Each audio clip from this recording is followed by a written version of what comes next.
عالمی مالیاتی fund IMF سے مذاکرات کے لیے وفاقی حکومت نے گھریلو کھاد CNG اور سیمنٹ سیکٹر کے لیے گیس مزید مہنگی کرنے کی تیاریاں شروع کر دی۔ ذرائع کے مطابق IMF مشن کو گیس سیکٹر کا گردشی قرضہ کم کرنے کے لیے 3 پلان دیے گئے ہیں۔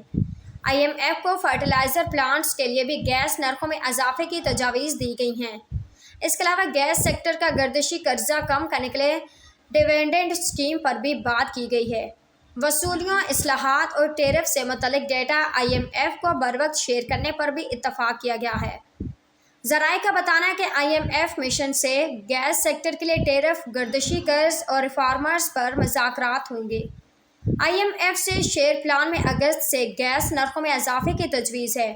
پروٹیکٹڈ اور نان پروٹیکٹڈ صارفین کے لیے بل 100 سے 400 روپے تک بڑھانے کی تجویز ہے۔ ذرائع کا بتانا ہے کہ IMF سے شیئر پلان کے مطابق تندوروں کے لیے گیس نرخوں میں اضافہ نہ کرنے کی تجویز ہے۔